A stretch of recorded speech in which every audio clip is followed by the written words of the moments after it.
Secret family members, devastating losses, and a love that surpassed life and death. Who knew Valerie Bertinelli's life was so heartbreaking? Not only did Bertinelli never get to meet her brother, but she didn't even find out she had an older brother until she was a teen. The first tragedy in Bertinelli's life happened on a friend's farm when her mom was pregnant with her.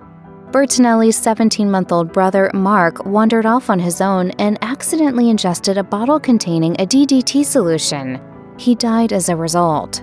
When Bertinelli attended her grandma's funeral years later, she realized that her son was the same age Mark had been when he died. She told People magazine, "I was holding Woofie, who was 17 months old, and thinking, how did my mom survive? She had to keep going, and I learned that from her. She had to carry on. She had a very hard life. She always tried to make the best of everything." It was love at first sight when Bertinelli met Eddie Van Halen at one of the Rockstar shows in 1980. They married only 8 months later when Bertinelli was 21 and their son Wolfgang was born in 1991. But while their relationship went on for a decent stretch of time, it wasn't to last forever. Bertinelli and Van Halen were married for 20 years before separating in 2001 and finally divorcing in 2007. While they forgave each other's early infidelities, it was largely Van Halen's drug and alcohol addictions that finally tanked the relationship. Bertinelli admitted she had her faults as well, however. She told Rob Lowe on his podcast Literally that she also took drugs for a few years before she, quote, just couldn't take it anymore. It took the divorce for Van Halen to become sober, which he did the next year. By then, however, it was too late for their marriage, and they both moved on, even though they still loved each other. I trust him implicitly. I mean, and I can't not. If I don't, then we have nothing. Infidelity and drugs weren't all to blame for the divorce, however. Bertinelli later told Oprah, "One of the many reasons that Ed and I split up is to give Woofie a better vision of what two people who are supposedly in love treat each other like. Ed and I weren't treating each other like two people that loved each other, and that's what Woofie was seeing." The death of Valerie Bertinelli's father was the first in a series of losses that occurred over a short period of time. He died in 2016, the year after Bertinelli last appeared on Hot in Cleveland. Andrew Bertinelli was an Army veteran who spent 32 years working for General Motors after he left the military. After he retired, he did consulting work in England and contributed to the construction of the Channel Tunnel between England and France. Around 2014, Andrew began suffering small heart attacks, which slowed him down tremendously. After one particularly bad episode, his children placed him in an assisted living facility. When Andrew died in 2016, he was 82 years old. His obituary asked for donations to be made in his name to the Translational Genomics Research Institute. The institute researches heart problems among veterans, a cause now dear to the Bertinelli family. Bertinelli's mom, Nancy Bertinelli, died in 2019 at the age of 82. Nancy and Andrew had met when Andrew gave her a ride home from a movie so that she wouldn't have to wait for a bus in the snow. 5 months later, they were married. Nancy was a travel agent and had 5 children and 4 grandchildren. She was responsible for driving Valerie Bertinelli to auditions when she decided she wanted to start acting. However, she also lived half her life with rheumatoid arthritis, an autoimmune disease that affected both her heart and her ability to move around comfortably. After her mom died, Bertinelli told Woman's World, "Soak up what you can, find out what you can from them, even if you are angry with them sometimes or they annoy you, because they are our parents and we're going to be annoyed by our parents." Even though Valerie Bertinelli and Eddie Van Halen's marriage ended in 2007, they always held on to a special love for each other. When Van Halen died from lung cancer in 2020, it affected Bertinelli deeply. Love always wins, no matter what. Even when they're gone, there's still that love there to be grateful for that you had. In her book, Enough Already, Bertinelli said that after receiving cancer treatments in Germany in 2019, Van Halen showed up at her house on Thanksgiving to give her a gold bar pendant he'd bought for her. He said, "I hope you don't think it's weird, that I bought my ex-wife this gift and didn't get my wife anything. I just love you." Such was their relationship. Bertinelli and their son Wolfgang stayed with Van Halen during his final week and a half in the hospital, taking shifts with Van Halen's brother and wife. His last words to his ex-wife and child were that he loved them. After his death, Bertinelli wrote on Instagram, "40 years ago, my life changed forever when I met you. You gave me the one true light in my life, our son Wolfgang. I'm so grateful Wolfie and I were able to hold you in your last moments. I will see you in our next life, my love." Some people weren't kind to Bertinelli as she expressed her feelings about her ex-husband and his death on social media. While many were supportive of Bertinelli's grief, others claimed she should have kept quiet as his ex and suggested she was taking attention from Van Halen's widow. Some even thought that Bertinelli's public mourning was just an attention-seeking gimmick. However, other commenters were quick to come to her defense, saying that we can't pretend to understand all the intricacies of other people's long-term relationships. After all, Van Halen and Bertinelli had a relationship that spanned 2/3 of their lives. On this subject, Bertinelli told Today, "Just because we loved each other didn't lessen the love that he had for Janny or me for Tom, so it's a different kind of love." Having lost 3 people in 4 years, it's understandable that Bertinelli put on some weight in the aftermath. As she said herself, she began using food to try to feel better. Unfortunately, some social media users weren't exactly kind about those changes either.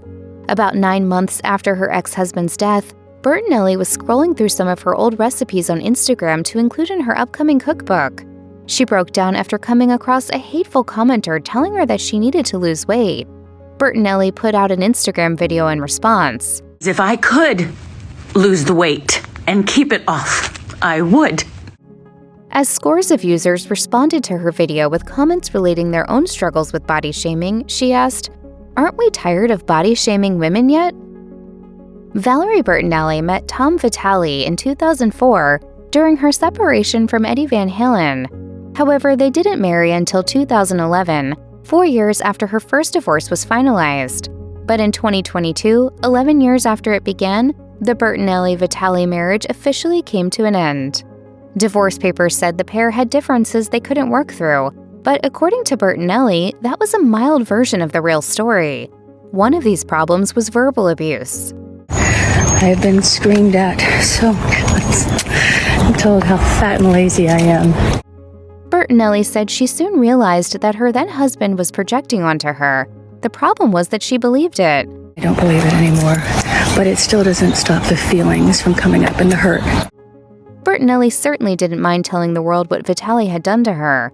She posted on X, formerly known as Twitter, "You know, there is a difference between talking shit about a person and talking truth about a shit person." Due to a prenuptial agreement, Bertinelli had to pay Vitale $2.2 million after their divorce, but she argued that the price was worth getting out of such a toxic relationship. She even went so far as to celebrate her divorce day by calling it the second best day of her life. She referred to herself as happily divorced on X. Bertinelli has talked about her struggles with body confidence as related to her self-worth. Those issues started back in elementary school and carried on into her teen years on television.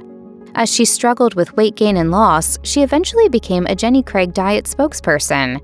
Years later, in 2021, a commenter on X responded to Bertinelli's new body confidence stance by writing, "You spent decades telling the rest of us to get thin, shilled weight loss shakes, potions, and snake oil, and now want to be a body-shaming warrior? You don't get to be a victim when you helped create the problem." Bertinelli has often been critical of her years of pushing diet culture with Jenny Craig. In response to that post on X, she wrote, "Yes, I spent 6 years shilling for Jenny Craig.